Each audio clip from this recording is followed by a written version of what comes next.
የመጀመሪያው ቁስል። አሳልፎ የሚሰጥህ ማን ነው? ስለ አስቆሮቱ ይሁዳ መጽሐፍ የሚማርክ ርዕሰ ጉዳይ አለመሆኑን የምናውቀው አራቱ ወንጌላውያን አስገዳጅ ከሆኑባቸው ጥቂት ቦታዎች በስተቀር ስለ ይሁዳ ብዙ ባለመጻፋቸው ነው። እኛም የይሁዳን ስም ሳናነሳ ጌታችን ስለተቀበለው ሕማምና መከራ ብቻ ብናነሳ ምንኛ በወደድን። ነገር ግን ይሁዳ ራሱ ጌታችን ስለኛ ከታገሳቸው መከራዎች አንዱ ነው። ምክንያቱም የጌታችን ሕመምና ስቃዩ የሚጀምረው ከ12ቱ አንዱ አድርጎ የቆጠረው ይሁዳ አሳልፎ ሲሰጠው ነው። በዕለተ ዓርብ በጠላቶቹ እጅ ከተሰቃየው ስቃይ ይልቅ በወዳጁ ይሁዳ ምክንያት የተሰቃየው የህሊና ስቃይ እጅግ የከፋ ነበር። የታመንኩበት የሰላሜ ሰው እንጀራዬን የበላ በእኔ ላይ ተረከዙን አነሳ ተብሎ እንደተነገረ ከሐዋርያቱ ጋር አንድ አድርጎ የሾመው የከረጢቱን ገንዘብ እንዲይዝ የታመነበት ደቀ መዝሙሩ ሲከዳው ማየቱ የጌታችን መጀመሪያ ስቃዩ ነበር። ጌታችን ስለ ይሁዳ በመንፈሱ ታወከ ተብሎ ተጽፏል። ከዚያ በፊት በመንፈሱ የታወከው የሚወደው አልዓዛር በሞተበት ወቅት ነበር። ስለዚህ ጌታ በሥጋ ለሞተው ለሚወደው አልዓዛር በመንፈሱ ታውኮ እንዳለቀሰ ሁሉ አሳልፎ ለሰጠውና ራሱን በነፍስ ጭምር ለገደለው ለሚወደው ይሁዳም አልቅሶለት ነበር። በነቢዩ ዘካርያስ ሰውም ይህ በእጅህ መካከል ያለ ቁስል ምንድነው ይለዋል፣ እርሱም በወዳጆቼ ቤት የቆሰልኩት ቁስል ነው ይላል ተብሎ የተጻፈለት ክርስቶስ ቁስሉ የሚጀምረው በወዳጆቹ በሐዋርያት ቤት ውስጥ ይሁዳ ባቆሰለው የህሊና ቁስል ነው። ይሁዳ የሚለው ስም ከ12ቱ የእስራኤል ነገድ አባቶች የአንዱ ስም ነው። ስለ ልያ ደሞም ጸነሰች፣ ወንድ ልጅንም ወለደች። በዚህም ጊዜ እግዚአብሔርን አመሰግናለሁ አለች። ስለዚህም ስሙን ይሁዳ ብላ ጠራችው ተብሎ ተጽፏል። ይህ ስም የአስቆሮታዊው እጅ ገብቶ ተጠላ እንጂ በብሉይ ኪዳን ሰዎች ለወንድም ለሴትም ለማውጣት የሚመርጡት ስም ሲሆን በዕብራይስጥ ምስጉን፣ እግዚአብሔርን አመሰግናለሁ፣ በእግዚአብሔር የሚታመን ማለት ነው። በሐዋርያት መካከል ይሁዳ የሚል የመጠሪያ ስም ያላቸው 2 ደቀ መዛሙርት ናቸው። አንደኛው አብሮ በማደጉ የጌታ ወንድም ተብሎ የተጠራው ታዲዮስ ሲሆን ከአስቆሮቱ ክህደት በኋላ ይህ ስም ተወዳጅ ባለመሆኑ ወንጌላውያኑ እውነተኛውን ይሁዳ የአስቆሮቱ ያይደለ ይሁዳ ብለው የለዩት ሲሆን ራሱንም የያዕቆብ ወንድም ይሁዳ ብሎ ለይቷል። የአስቆሮቱ የሚለውን ቅጽል ትርጉም በተመለከተ የተለያዩ ማብራሪያዎች አሉ። የመጀመሪያውና በብዙዎች ዘንድ ተቀባይነት ያለው ሐሳብ ቂርያት ከምትባለው በእስራኤል ደቡብ ክፍል የምትገኝ የይሁዳ ነገድ ልጆች ከተማ የተገኘ መሆኑን የሚያሳይ እንደሆነ ነው። ይህ አጠራር ለይሁዳ ብቻ ሳይሆን ለአባቱ ለስምዖንም ጭምር የአስቆሮቱ የስምዖን ልጅ ተብሎ ጥቅም ላይ ሲውል መገኘቱ የከተማ ስም መሆኑን ለመረዳት ያስችላል። ሁለተኛው ትርጉም ደግሞ ጌታችን ያስተማረበት የአረማይክ ቋንቋ ሊቃውንት የሚሰጡት ማብራሪያ ነው። ስቆር ማለት በአረማይክ ቋንቋ ቀይ ማለት ሲሆን ከግሪክ ድህረ ቅጥያ ኦት ጋር ሲገጣጠም ባለቀዩ የሚል አግባብ ያለው ነው የሚል ነው። የዚህ ሐሳብ ደጋፊዎች የይሁዳ የጠጉሩ ቀለም ቀይ ነበር የሚል ትውፊታዊ ማብራሪያ የሚሰጡ ሲሆን ይህ ሐሳብም በጥንታውያን የባዛንታይን ስዕላት ላይ ተጽዕኖውን አሳርፎ ይሁዳ ባለቀይ ቀለም ጠጉር ያለው ሆኖ እንዲሳል ምክንያት ሆኗል። አንዳንድ ጸሐፍት ደግሞ የአስቆሮቱ የሚለውን ስያሜ ገንዘብ ያዥ ብለው ተርጉመውታል። ይሁዳ በሁሉም ወንጌላት የሐዋርያት ዝርዝር ውስጥ የመጨረሻው ሐዋርያ ሆኖ ተጠቅሷል። ይህ የሆነውም ወንጌላቱ የተጻፉት የይሁዳ የሐዋርያነት አገልግሎቱን በፍቃዱ ከተወ በኋላ በመሆኑ ያለፈውን ሲጽፉ ባያስቀሩትም አንባቢ አውጥቶ ለመረዳት እንዳይቸገር ነበር። ያስቆሮቱ ከሚለው ሌላ አሳልፎ የሰጠው ይሁዳ ተብሎ ተደጋግሞ ተጠቅሷል። ስለ ጴጥሮስ ሲጻፍ ሶስቴ የካደው ጴጥሮስ፣ ስለ ቶማስ ሲጻፍ የተጠራጠረው ቶማስ የሚል ቅጽል ሳይገባ የይሁዳ ብቻ ለምን ከነጥፋቱ ተጻፈ ቢሉ ጴጥሮስና ቶማስ በአንድ ወቅት የሰሩትን የጥፋት ታሪካቸውን በንስሐ ስለፋቁትና ይሁዳ ግን ከነኃጢአቱ ያለ ንስሐ ስለሞተ ነው። የይሁዳም ትልቁ ኃጢአቱ አሳልፎ መስጠቱ ሳይሆን ንስሐ ሳይገባ ራሱን መግደሉ ነው። ስለ አስቆሮቱ ይሁዳ በመጽሐፍ ቅዱስ የተጻፈው ታሪክ እጅግ ጥቂት ሲሆን ስለ ጥንተ ታሪኩም በዝርዝር የተመዘገበ ነገር በወንጌላቱ አይገኝም። ወንጌላቱ የሚጠቁሙት የአባቱ ስም ስምዖን እንደሚባልና የደቡብ እስራኤልዋ ቂርያት ሰው መሆኑን ብቻ ነው። በኢትዮጵያ ቤተክርስቲያን ትውፊት ይሁዳ አስቀድሞ በትንቢት እንደተነገረበት ወላጆቹ ጥለውት በሌሎች እጅ እንዳደገና ጦረኛ እንደሆነ በጦር ሜዳ የገዛ አባቱን ስምዖንን ገድሎ እናቱን ወይም ሳይቦሪያ ማርኮ እንዳገባት የሚገልጽ ታሪክ ተጽፏል። ይህ ታሪክ በእኛ ትርጓሜ ላይ ብቻ ሳይሆን ከ12ኛው ክፍለ ዘመን ጀምሮ ወርቃማው ቃለ ታሪክ ወይም ዘ ጎልደን ሌጀንድ በሚል በሺህ የሚቆጠሩ የላቲን ጽሑፎች ላይ የተገኘና በምዕራብና ምስራቅ አውሮፓ በግሪክ የተስፋፋ ታሪክ ነበር። ካህሊል ጅብራንም ስሞችን ከዚህ ቃለ ታሪክ በመዋስ ለልብ ወለዱ ተጠቅሞበታል። በ1828 ዓመተ ምህረት በእንግሊዝ በድጋሚ ከላቲን ተተርጉሞ ተሰራጭቷል። ይህ ታሪክ የቋንቋና የፎክሎር ጥናት ባለሙያዎች አይሁድ የክርስቶስን ክብር ለማዋረድ አጽፈውት በነበረው አጸያፊ አፈ ታሪክ በመበሳጨት የቀረበ የመልስ ምት ሊሆን ይችላል፣ ጸረ ሴማዊ መልእክቱ ይጎላል፣ ከግሪክ ከኦዲፐስ አፈ ታሪክ የተቀዳ ነው የሚሉ አስተያየቶቻቸውን በዶክትሬት ዲግሪ ማሞያ ጥናታዊ ጽሑፎቻቸው ላይ አትተዋል። ጉዳዩ የታሪክ እንጂ የሃይማኖት ጉዳይ ባለመሆኑ አንገብጋቢ ርዕስ አድርገን ባንይዘውም እንደ ዋዛ ተረት ሊጣጣል የማይቻል ጥንታዊ መሰረት ያለው ለብዙ ክፍላተ ዘመናት የተሻገረ ትውፊታዊ ታሪክ መሆኑን ግን ከዚህ መረዳት ይቻላል። ከ12ቱ ሐዋርያት ውስጥ 11ዱ ከሰሜን ገሊላ የመጡ የገጠር ሰዎች ሲሆኑ ገሊላዊ ያልሆነውና ለእስራኤልም የቀረበው ብቸኛው ከተሜ ሐዋርያ ይሁዳ ነበር። ይህም ይሁዳ ራሱን ከሌሎች ከፍ አድርጎ እንዲያይ ምክንያት ሆኖታል የሚሉም አሉ። የይሁዳ ታሪክ በዝርዝር አለመመዝገቡን ምክንያት ያደረጉ በኋላ ዘመን የተነሱ መናፍቃን በስሙ ወንጌል ከመጻፍ አንስቶ ይሁዳን እንደተበደለ ጻድቅ ሰው፣ ለኛ መዳን ወሳኝ እንደሆነ ተባባሪ ሰው ወዘተርፈ እያሉ ከወንጌል ትምህርት ጋር የሚጋጭ ብዙ ክህደት ዘርተዋል። ይሁዳ አሳልፎ ባይሰጠው ኖሮ ጌታ ሊሞት አይችልም ማለት በተዘዋዋሪ የመዳናችን ምክንያት ይሁዳ ነው ማለት እንዳይሆን መረዳት ይኖርብናል። እንደ እውነታው ከሆነ ግን አይሁድ ጌታችንን ለመግደል ብዙ ጊዜ ሙከራ አድርገው ነበር። ስለዚህ ሊወግሩት ድንጋይ አነሱ። ኢየሱስ ግን ተሰወራቸው፣ ከመቅደስም ወጥቶ በመካከላቸው አልፎ ሄደ። ስለዚህ ሊይዙት ይፈልጉ ነበር። ነገር ግን ጊዜው ገና ስላልደረሰ ማንም እጁን አልጫነበትም። ኢየሱስ በመቅደስ ሲያስተምር በግምጃ ቤት አጠገብ ይህን ነገር ተናገረ።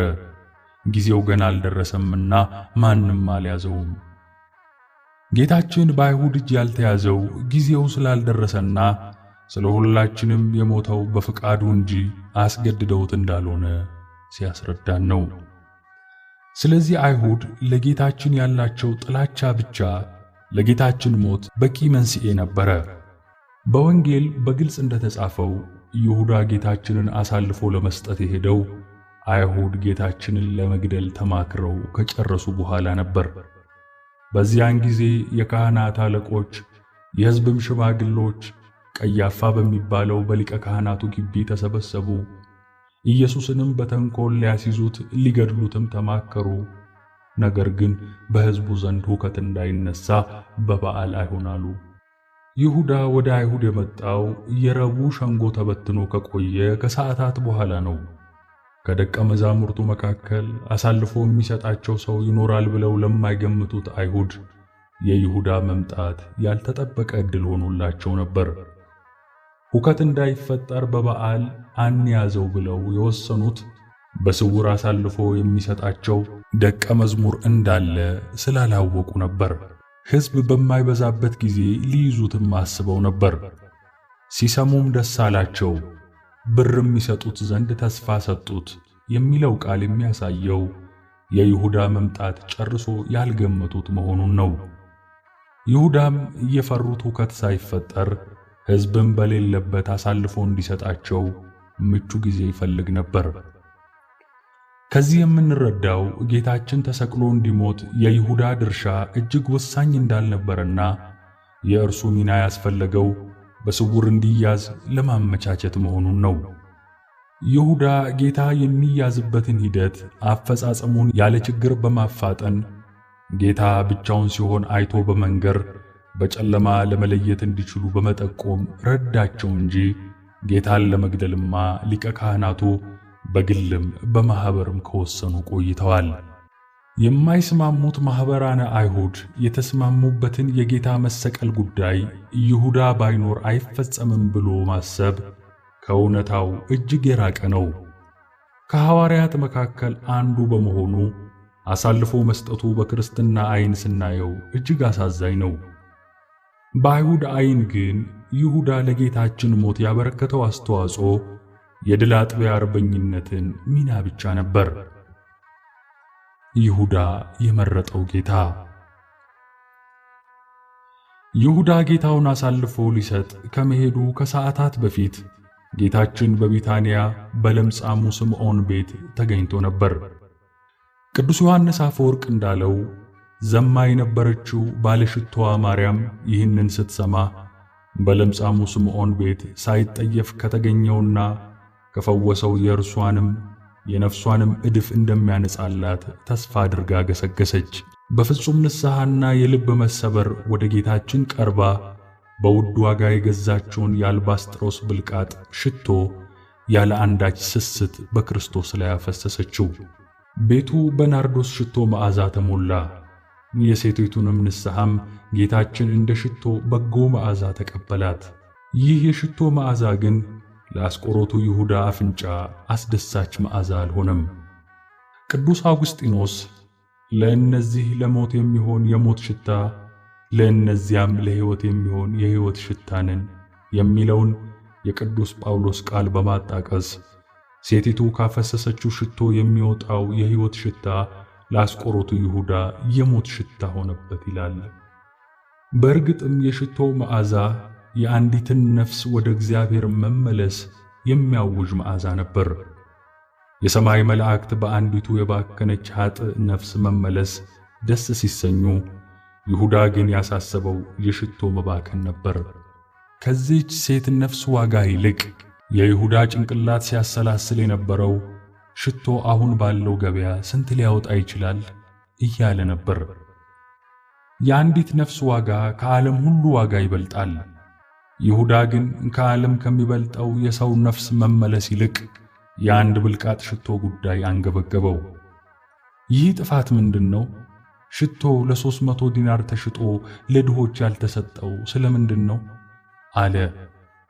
በተሰበረ ልብ ለመመለስ በጌታዋ ፊት ራሷን ያዋረደችውን ሴት የሚያሸማቅቅ የጥፋተኝነት ስሜት እንዲሰማት የሚያደርግና ጌታችን እንዳለው የሚያደክም ንግግር ተናገረ። ስለ ድሆች ማሰብ መልካም ነው፣ ጌታችንም ከሚቀበል ይልቅ የሚሰጥ ብፁዕ ነው ብሎ አስተምሯል። ለድሆች ምጽዋት እንዲሰጥ ማዘዙም ሐዋርያቱ ሲያዩት የኖሩት ልማድ ነበር። ሰዎችን መርዳት ግን ነፍሳቸውን ከማዳን ሥራ አይበልጥም። በቤተ ክርስቲያን የሚደረግ ማንኛውም የእርዳታ ሥራ ሁሉ ነፍሳትን ወደ እግዚአብሔር አስተምህሮ ከመመለስ አገልግሎት የበለጠ ስፍራ እንዲሰጠው ማድረግ የይሁዳን አስተሳሰብ ማራመድ ይሆናል። እንደ እውነታው ከሆነ ግን ይሁዳን ያስጨነቀው የድሆች ጉዳይ አልነበረም። ቅዱስ ዮሐንስ ይህንንም የተናገረ ሌባ ስለነበረ ነው እንጂ ለድሆች ተገድዶላቸው አይደለም፣ ከከረጢትም ይዞ በውስጡ ከሚገባው ይወስድ ስለነበረ ነው በማለት እውነታውን ጽፎልናል። ይሁዳ ከሐዋርያት መካከል የሙዳየ ምጽዋቱ ባለአደራ ነበር። ከክፉዎች መናፍስትና ከደዌም ተፈውሰው የነበሩ አንዳንድ ሴቶች፣ እነርሱም 7 አጋንንት የወጡላት መግደላዊት የምትባል ማርያም፣ የሄሮድስ አዛዥ የኩዛ ሚስት ዮሐናም፣ ሶስናም ብዙዎች ሌሎችም ሆነው በገንዘባቸው ኢየሱስ ክርስቶስን ያገለግሉት ነበር። እነዚህ ምእመናት ከደዌና ከመናፍስት እስራት ላላቀቃቸውና ስዕለታቸውን ወይም ልመናቸውን ለሰማላቸው ጌታ በፍቅር የሚሰጡትን ገንዘብ በከረጢት የሚይዘው ያስቆሮቱ ይሁዳ ነበር። ይሁዳ ምእመናን ከእንባቸው ቀላቅለው ከሚሰጡት በፍቅር ከሚያበረክቱት ገንዘብ ላይ እያነሳ ለራሱ ይወስድ ነበር። 300 ዲናር ያወጣል ብሎ የገመተው ሽቶም ተሽጦ ቢሆን ኖሮ ቀድሞ የሚገባው ከድሆች ሳይሆን ከይሁዳ ኪስ ነበር። ጌታችን እንዲህ አይነት ታማኝነት የሚጠይቅ የኃላፊነት ቦታ ላይ ሌባ የነበረውን ይሁዳ ለምን አስቀመጠው? ከሐዋርያት መካከል ለገንዘብ ያዥነት ሥራ የሚቀርበውስ ማቴዎስ አልነበረምን? ማቴዎስ ያለውን ለድሆች ሰጥቶ ጌታን የተከተለ በሮም መንግሥት ግብር ሰብሳቢ ባለሙያ የነበረና ሰፊ ልምድ ያለው ሰው አይደለምን? ጌታችን ግን ቅዱስ ማቴዎስን ትቶ ስርቆት የለመደውን ይሁዳን ሾመው። ማናችንም እንደሚሰርቅ የምናውቀውን ሰው በምንም አይነት ገንዘብ ያዥ አናደርገውም። ሌላው ቀርቶ ሌቦች ራሳቸው እንኳን የሰረቁትን ገንዘብ የሚጠብቀው ዘበኛ ታማኝ እንዲሆን ይፈልጋሉ። ታዲያ ጌታችን ሁሉን እያወቀ ይሁዳን ለዚህ ሥራ ለምን ሾመው? ቅዱስ አውግስጢኖስ በዮሐንስ ወንጌል ትርጓሜው እንዲህ ይመልሳል። ክርስቶስ ይሁዳን በዚህ ኃላፊነት በሚጠይቅ ቦታ ላይ ሌባ የሆነን ሰው ለምን አስቀመጠ? ቤተ ክርስቲያን ለረጅም ዘመናት ሙዳየ ምጽዋቷን በሚዘርፉ ሌቦች እንደምትሰቃይ ለማስተማር ነው። ሙዳየ ምጽዋት የመዝረፍ ልማድ ያለበት ሰው ደግሞ ስለ ገንዘብ ሲል ጌታውን አሳልፎ ለመስጠት አያመነታም ይላል። ጌታችን ይሁዳ እንደሚሰርቅ ቢያውቅም በሐዋርያቱ ፊት ግን አላጋለጠውም። እስከ መጨረሻዋ ምሽትም ሐዋርያት የሚያውቁት ታማኝ መሆኑን ነበር።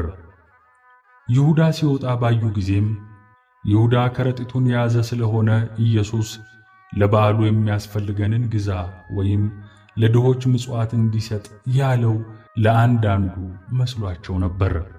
ጌታችን የይሁዳን ስርቆት ያላጋለጠውና በሹመቱ ያቆየው በተጣለበት አመኔታና በጌታው ትዕግስት ልቡ ተነክቶ እንዲመለስ መንገድ ሊሰጠው ነበር። ገንዘብ ያዥነቱ ጌታውን ለመሸጥ የሚያስገድድ የገንዘብ እጥረት የማያጋጥመው ሰው ስለሚያደርገው ይሁዳን ምንም ምክንያት ሊያቀርብ የማይችል ያደርገዋል። የይሁዳ ችግር የገንዘብ እጥረት ሳይሆን የገንዘብ ፍቅር ነበር። ገንዘብን መውደድ የክፋት ሁሉ ስር ነውና ይሁዳም ይህንን ሲመኝ ከሃይማኖት ተሳስቶ በብዙ ስቃይ ራሱን ወጋ። በይሁዳ በሽታ የምትሰቃዩ ገንዘብን የምትወዱ ሆይ ስሙ። ገንዘብ ከማግበስበስ ጥማታችሁ ራሳችሁን ጠብቁ። ከክርስቶስ ጋር የኖረው ተአምራትን ያደርግ የነበረው የጌታን ትምህርቶች ሁሉ የተማረው ይሁዳ ከዚህ በሽታ ነፃ ባለመሆኑ ምክንያት ወደ ጥፋት ጉድጓድ ለመውደቅ ከበቃ ቃሉን ለመስማት ጊዜ የሌላችሁና በጊዜያዊ ነገር የተወጠራችሁ እናንተማ እንዴት አትወድቁ በማለት ቅዱስ ዮሐንስ አፈወርቅ አስተምሮ ነበር። አክሎም ገንዘብን አለመጥገብ ብዙ ኃጢአትን ያስከትላል። ከገንዘብ ጥማት ውስጥ ሰውን መግደል ይወለዳል፣ ጠብና ጦርነቶች ይቀሰቀሳሉ። እናንተ ምንም ብላችሁ ልትጠሩት ትችላላችሁ፣ ሁሉም ክፋት ግን ከገንዘብ መውደድ ይመነጫል። ነፍስ ድሃ ከሆነች ከገንዘብ የሚገኝ ምንም ትርፍ የለም።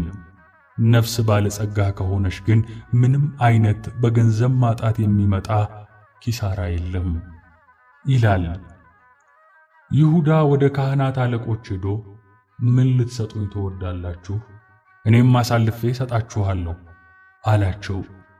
የካህናት አለቆች ይሁዳ ጌታውን አሳልፎ እንዲሰጣቸው ምን ተመጣጣኝ ነገር ሊሰጡት ይችላሉ?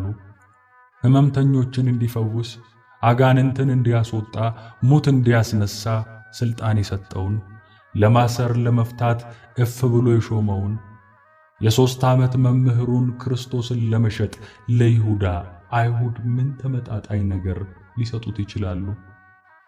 ቅዱስ ዮሐንስ አፈወርቅ ይጠይቀዋል። ምን ልትሰጡኝ ትወዳላችሁ? እኔም አሳልፌ ሰጣችኋለሁ አልክ። እስቲ ንገረኝ፣ ክርስቶስ ያስተማረህ ይህንን ነበር?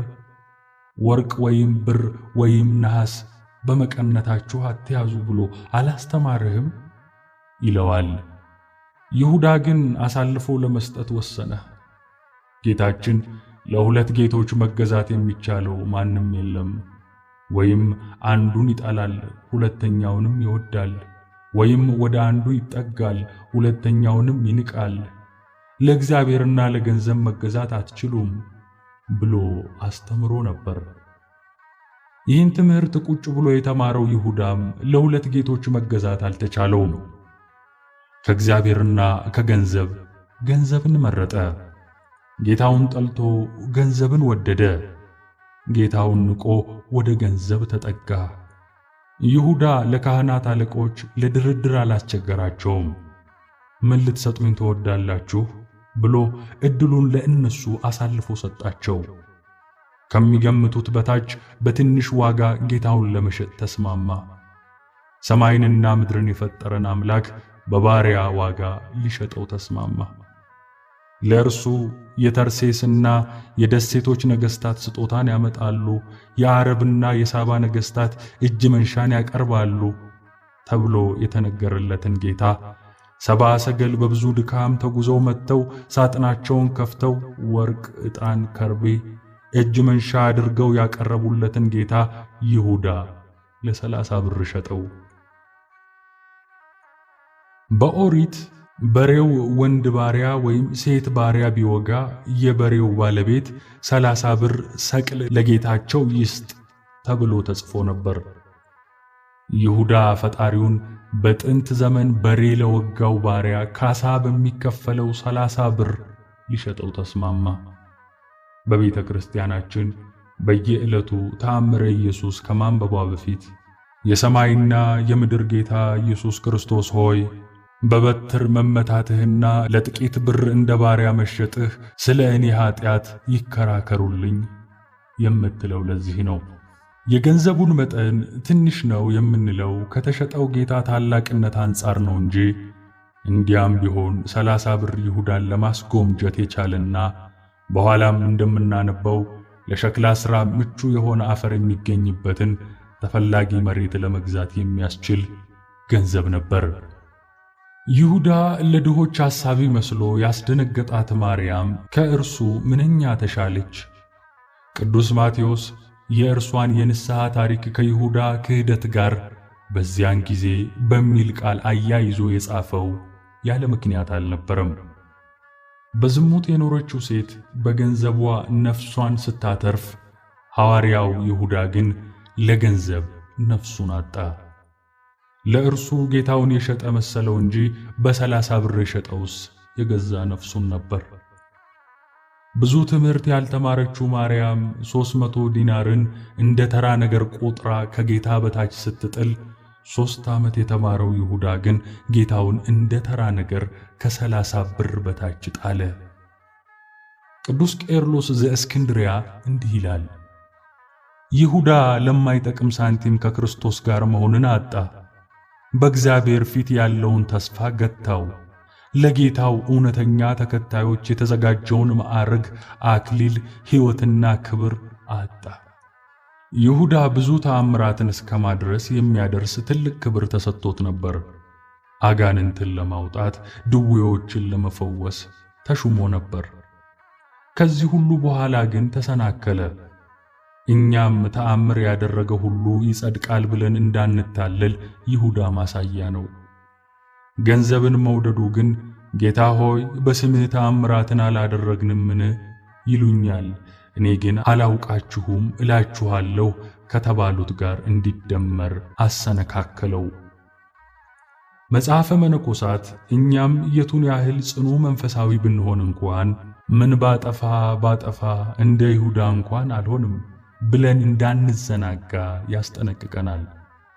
ሐዋርያም ብትሆን ጋኔን ብታወጣ ታምራት ብታደርግ ይሁዳ ሐዋርያ ከተባለ በኋላ ጋኔን ካወጣ በኋላ በፍቅረ ነዋይ ሰይጣንና የጥፋት ልጅ እስከመባል ደርሶ እንደተሰነካከለ አስብ።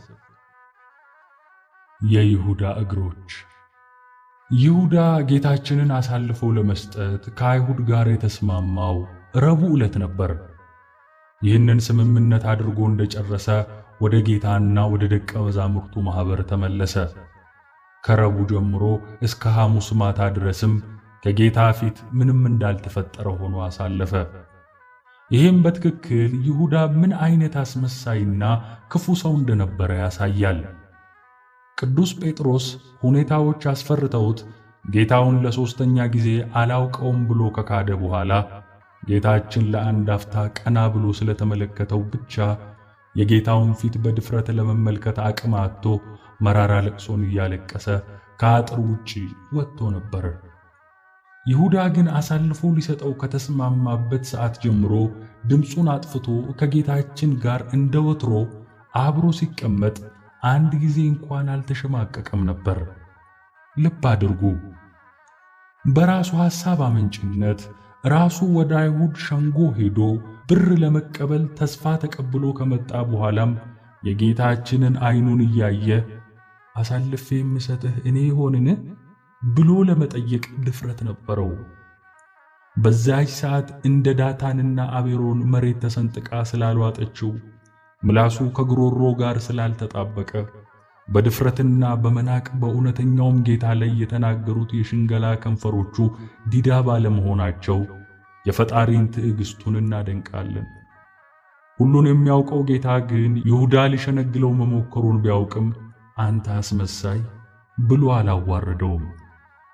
የእግዚአብሔር ነቢይ ኤልሳ ሎሌው ግያዝ የማይገባውን ገንዘብ ከለምጹ ከነጻው ከሶርያዊው ንዕማን ተቀብሎ ቤቱ ወስዶ ከሸሸገ በኋላ ምንም እንዳልተፈጠረ ሆኖ ከፊቱ መጥቶ ሲቆም ግያዝ ሆይ ከወዴት መጣህ ብሎ ጠይቆት ነበረ።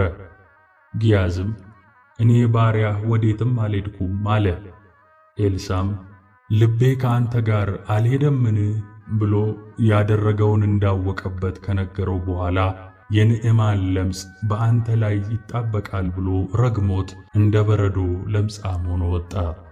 ሐዋርያው ጴጥሮስም ሐናንያና ሰጲራ የተባሉ ባልና ሚስት ገንዘባቸውን ከቤታቸው ሸሽገው መንፈስ ቅዱስን ሊያታልሉና በማስመሰል በፊቱ ሊቆሙ ሲሞክሩ እግዚአብሔርን እንጂ ሰውን አልዋሻችሁም ብሎ በካህን ቃሉ ተናግሮ ተቀስፈው እንዲሞቱ አድርጓቸዋል። የነቢያትና የሐዋርያት አምላክ ኢየሱስ ክርስቶስ ከኤልሳና ከጴጥሮስ በላይ የልብን የሚያውቅና መቅጣት የሚቻለው ነው። ሆኖም ከአይሁድ ጋር ሊሸጠው ተዋብሎ የመጣው ይሁዳ አይኑን በጨው አጥቦ አሳልፌ የምሰጥህ እኔ ሆንን እያለ ሲዘብትበት በታላቅ ትዕግስት ዝም አለው። ነቢያትንና ሐዋርያትን ሊያታልሉ የሞከሩ ሰዎች እንዲህ ከተቀጡ የነቢያትን አምላክ ሊያታልል የሞከረ እንዴት ይልቅ የሚብስ ቅጣት የሚገባው ይመስላችኋል? ከሁሉም ልብ የሚሰብረው ሐሙስ ምሽት የሆነው ነገር ነው። ጌታችን ከእራት ተነሳ፣ ልብሱንም አኖረ፣ ማበሻም ጨርቅ ወስዶ ታጠቀ። በኋላም በመታጠቢያው ውሃ ጨመረ። የደቀ መዛሙርቱንም እግር ሊያጥብና በታጠቀበትም ማበሻ ጨርቅ ሊያብስ ጀመረ። የእግር ሹራብ በማይደረግበትና ክፍት ጫማ በሚደረግበት በዚያ ዘመን ቀኑን ሙሉ ሲጓዙ የዋሉበትን የሐዋርያቱን በአቧራ ያደፉ እግሮች ሊያጥብ ተነሳ። በእስራኤል ባህል እግር ማጠብ የሎሌዎች ሥራ ቢሆንም የሰማይና የምድር ንጉሥ ግን በትሕትና እንደ ሎሌ ሆነ። ጌታችን አጎንብሶ የደቀ መዛሙርቱን እግር ሲያጥብ፣ ይሁዳም ሊታጠብ ተራውን ይጠብቅ ነበር። ጌታውን ሊሸጥ በተስማማበት ማግስት ጌታችን አጎንብሶ እግሩን አጠበው። የሚያስይዘውን የአስቆሮቱ የይሁዳንም እግር አጠበ እንዲል ግብረ ሕማማት።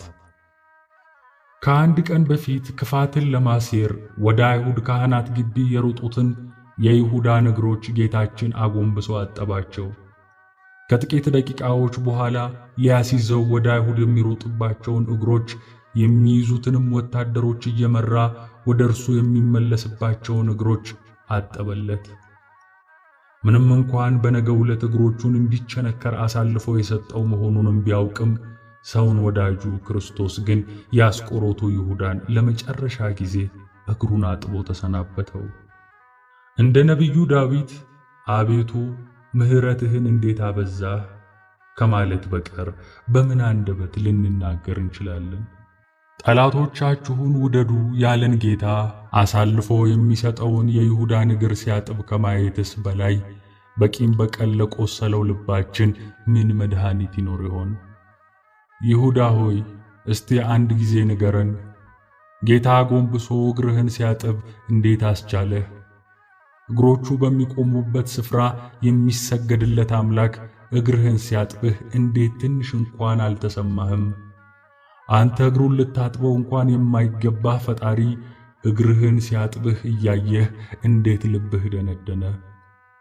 መጥምቁ ዮሐንስ የጫማውን ጠፍር ልፈታ አይገባኝም ያለው ጌታ አጎንብሶ ሲያጥብህ እንዴት ልብህ በጸጸት አልተሰበረም? ረቡዕ አሳልፈህ ልትሰጠው ተስማምተህ መጥተህ ሐሙስ አጎንብሶ ሲያጥብህ እንዴት አልጨነቀህም? ከአይሁድ ጋር የተስማማኸው ነገር ይቅርብኝ ለማለት ጌታችን ከእግርህ በታች ዝቅ ብሎ ካጠበ ሰዓት የተሻለ ማሰቢያ ጊዜ ከየት ይገኛል? በፍቅሩ ውስጥ ክፋትህ፣ በትሕትናው ውስጥ ትዕቢትህ እንዴት አልታየህም? እንዴትስ እግሮችህን ሰጥተህ ያለ ሐሳብ ታጠብክ? ቅዱስ ጴጥሮስ እንኳን ጌታ ሆይ አንተ እንዴት የእኔን እግር ታጥባለህ ብሎ ተጨንቆ ጠይቆ ነበር። የእኔን እግር ለዘላለም አታጥብም ብሎ ተከላክሎም ነበር። ልበ ደንዳናው ይሁዳ ግን ዝም ብሎ እግሮቹን ሰጠ። የከዳውን ጌታ የቁልቁል እየተመለከተ ለአፍታ እንኳን ልቡ አልተመለሰም። ሐዋርያት ጌታ ባጠበው እግራቸው ለጊዜው ፈርተው ቢሮጡም በኋላ ግን በጸጸት ተመለሱበት። በአምላክ እጅ በታጠበ እግራቸው ያለመሰልቸት ዓለምን ዞረው ወንጌልን አስተምረው እስከ ሞት ድረስ ታመኑ። በእግራቸውም እንደ ስማቸው ሐዋርያት ወይም ተጓዦች ሆኑበት። ይሁዳ ግን በአምላክ እጅ በታጠበው እግሩ ወደ አይሁድ ገስግሶ ጌታን ለሚያንገላታው ጦር መንገድ እየመራበት ተመለሰ። አቤቱ የማትደፈር አንተን ደፋር ይሁዳ ደፈረህ። የጦር መሪው ይሁዳ ጌታችን ፋሲካን ካደረገና ምስጢረ ቁርባንን ከፈጸመ በኋላ ደቀ መዛሙርቱን ይዞ ከደብረ ዘይት ተራራ ግርጌ ወደሚገኘው ጌቴሴማኒ መጣ። አዳምና ሚስቱም ከእግዚአብሔር ከአምላክ ፊት በገነት ዛፎች መካከል ተሸሸጉ ተብሎ ነበር። በገነት ዛፎች መካከል የተሸሸጉትን አዳምና ሔዋንን ለማዳን የመጣው ጌታችን በጌቴሴማኒ ዛፎች መካከል በታላቅ ጭንቀት ጸለየ። በፍርሃትም ሲጣጣር አጽንቶ ይጸልይ ነበር። ወዙም በምድር ላይ እንደሚወርድ እንደ ደም ነጠብጣብ ነበረ።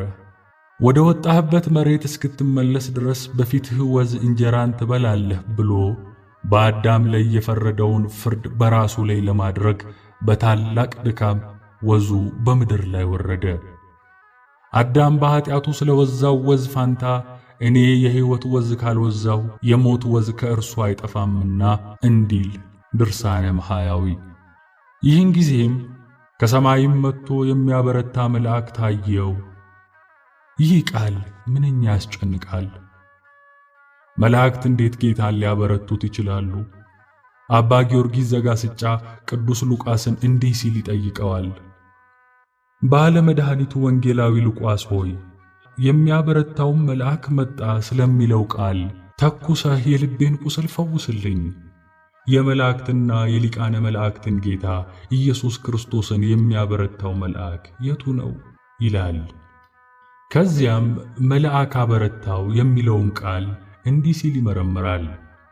ረዳትስ ቢያስፈልግ ኖሮ መለኮቱ ከመስቀል መከራዎቹ ተካፋይ በሆነው ነበር ይልና ከመልአክ ብርታት የመለኮቱ ብርታት ይበረታልና ይላል በመጽሐፈ ምስጢር።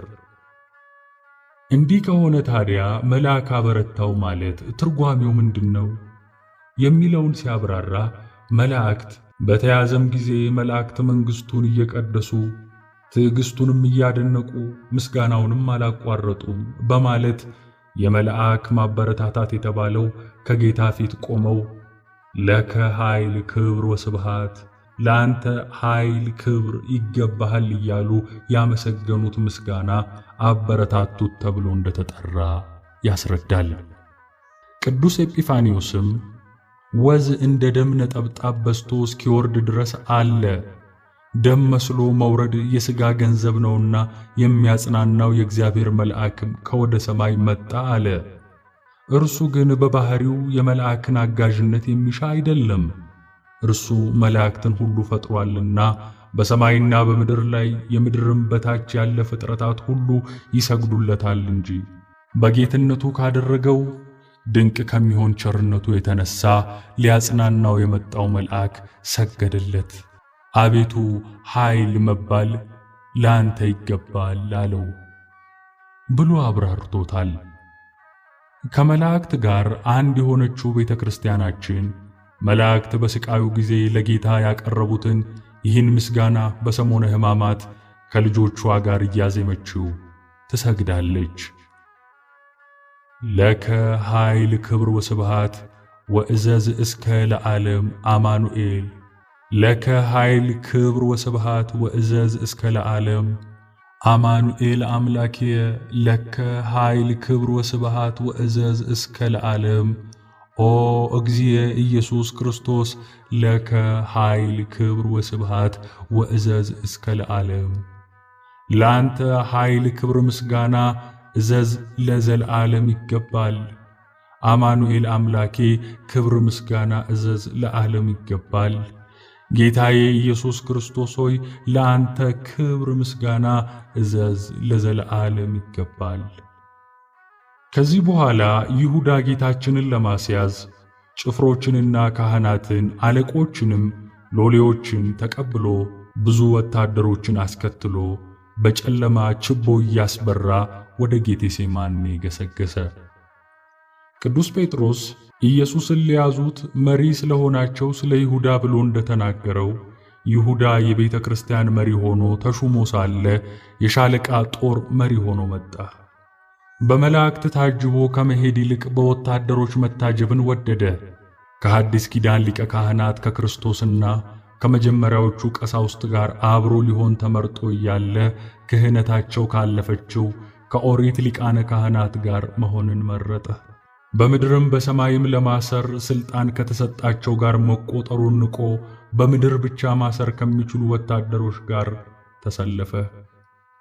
መንፈሳዊ ሥልጣን የተሰጠው ካህን ሆኖ እያለ የራሱን ሥልጣን ንቆ ሥጋዊ ሥልጣን ላላቸው ክብር በመስጠት እንካችሁ ውሰዱት ብሎ የቤተ ክርስቲያንን ራስ አሳልፎ ሰጠ። ጌታችን የሚያዝበትን ዕቅድ የነደፈውና ለወታደሮቹ የቅድሚያ ትእዛዝና የሚስጥር ኮድ የሰጣቸውም ራሱ ይሁዳ ነበር። የምስመው እርሱ ነው፣ ያዙት፣ ተጠንቅቃችሁም ውሰዱት የሚል ዝርዝር መመሪያም አስቀድሞ አስተላልፎ ነበር። ስለዚህ ቃል በገባው መሰረት ወደ ጌታችን ቀርቦም መምህር ሆይ ሰላም ለአንተ ይሁን ብሎ ሳመው። ይሁዳ ከመሳሙ በፊት ለጌታችን ዘለግ ያለ ሰላምታን አቀረበ። የሰላምታው ዓላማ ግን ከመሳሙ በተጨማሪ ጌታችን በጨለማው በጌቴሴማኒ ዛፎች መካከል ለይተው ሊያውቁት ለማይችሉት ወታደሮች የናዝሬቱ ኢየሱስ የትኛው መሆኑን በእርግጠኝነት እንዲለዩ ለማድረግ ነበር። መምህር ሆይ ብሎ የሽንገላ ንግግር ተናገረ።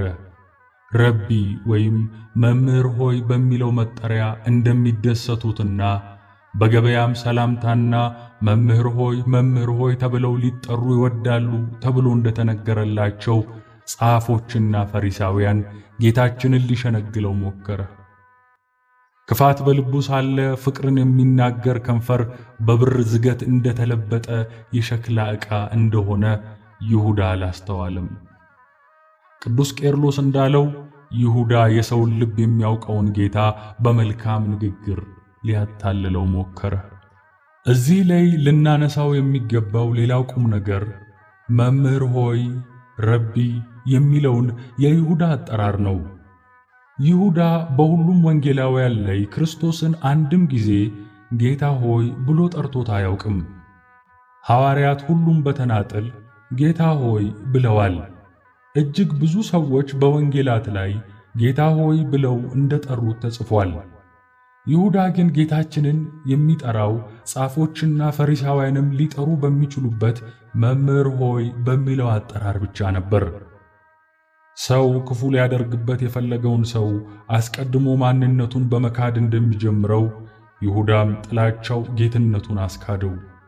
ይህንን በግልጽ የሚያሳየን በምሴተ ሐሙስ የሆነው ነው። ሲበሉም ኢየሱስ እውነት እላችኋለሁ ከእናንተ አንዱ እኔን አሳልፎ ይሰጣል አለ። በዚህን ጊዜ ደቀ መዛሙርቱ እጅግ አዝነው እያንዳንዱ ጌታ ሆይ እኔ ይሆንን ይሉት ጀመር። አሳልፎ የሚሰጠው ይሁዳም መልሶ መምህር ሆይ እኔ ይሆንን አለ። ጌታችን ለደቀ መዛሙርቱ እናንተ መምህርና ጌታ ትሉኛላችሁ፣ እንዲሁ ነኝና መልካም ትላላችሁ ብሎ ነበር። ይሁዳ ግን መምህር እንጂ ጌታ እንዳለው በወንጌል አልተጻፈም። ይደንቃል። ይሁዳ እንደ ዮሐንስ ጌታ እኮ ነው፣ እንደ ቶማስ ጌታዬ አምላኬ ሲል አልተጻፈም። ይህም ያለ ምክንያት አይደለም። ይሁዳ የኢየሱስ ክርስቶስ አምላክነት ላይ ሙሉ እምነት ስላልነበረው ነው። ኢየሱስ የማያምኑት እነማን እንደሆኑ አሳልፎ የሚሰጠውም ማን እንደሆነ ከመጀመሪያው ያውቅ ነበርና፣ ስለዚህም አሳልፎ ሲሰጠው በተለመደው አጠራሩ መምህር ሆይ ብሎ ጠራው። ከማቁሰል የከፋ መሳም። ይሁዳ ጌታችንን ያለ ፍርሃት ቀርቦ ሳመው። መሳም የጥልቅ ፍቅር መገለጫ ነው። ይሁዳ ግን በመሳሙ የልቡን ጥላቻ የሚገልጽ ተንኮል ሰራበት። በዚህም ምክንያት ይሁዳ ክፋትን በልባቸው ይዘው የውሸት ፍቅርን ለሚያሳዩ ሁሉ ምሳሌ ሆኖ ቀረ። ቅዱስ አምብሮስ ይሁዳን እንዲህ ይለዋል፣ የመሳምን ትርጉም የማታውቅ ይሁዳ ሆይ ጌታችንን ልትስመው ቀረብክ። የሚፈልገው ትልቁ ነገር ግን በከንፈር መሳም አይደለም፣ የልብንና የነፍስ መሳም ከሁሉ ይበልጣል። ይሁዳ በዚህ ድርጊቱ ከእርሱ ከቀደሙ ክፎች ጋር ተመሳሰለ። አሳቢ መስሎ የሰይጣን ማደሪያ የሆነውን እባብ በፍቅር መሳም አታላ ሶምሶንን አሳልፋ የሰጠችው ደሊላ፣ አባቱ ላይ ጠላት አስተባብሮ ሊወጋ የተነሳው አቤሴሎም፣ ለወንድሙ ዮሴፍ አዛኝ መስሎ እንዲሸጥ ሐሳብ ያቀረበው ይሁዳ፣ በአስመሳይነታቸው ያስቆሮቱ ይሁዳ ቀደምት የግብር ዘመዶች ናቸው። የይሁዳ መሳም ለጌታችን ከችንካር የከፋ ነው። የወዳጅ ማቁሰል የታመነ ነው፣ የጠላት መሳም ግን የበዛ ነው እንደሚል ይሁዳ ጌታን ጠላቱ ሆኖ ለማስመሰል አብዝቶ ከሚስመው ይልቅ ፍቅርን ተሞልቶ ወዳጁ ሆኖ ቢያቆስለው ይሻል ነበር። ቅዱስ ጄሮም እንዳለው የይሁዳ መሳም የቃየን መስዋዕት ሆነ። ቃየን ንቀት በተሞላ ልብ መስዋዕትን እንዳቀረበ፣ ይሁዳም በጥላቻ ተሞልቶ የፍቅርን መስዋዕት አቀረበ። ጌታችን በዕለተ ዓርብ አቁስለውት የዳኑ አሉ። ይሁዳ ግን ጌታችንን ስሞት ተኮነነ። የዲማው ሊቅ አለቃ ውድህነህ እሸቴ በከንፈር መሳም የፍቅር ምልክት ነው፣ ጎንን መውጋት ደግሞ የሞት ወይም ጥላቻ ምልክት ነው። ጌታ ሆይ የስቅለት ግን ሥርዓቱ የተለየ ነው።